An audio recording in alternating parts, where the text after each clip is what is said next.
ये भी चेक कराए, चेक करो। ये 10 पैक हो गया, ये ई वारंटी का कार्ड है। ये जरा दिखाएं, थोड़ा दिखाएं। अब बस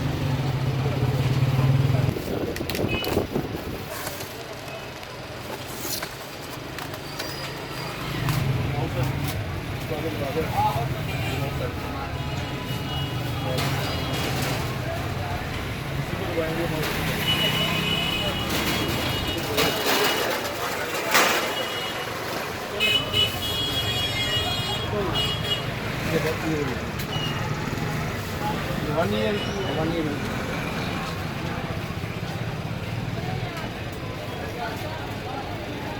Audionic, the sound master.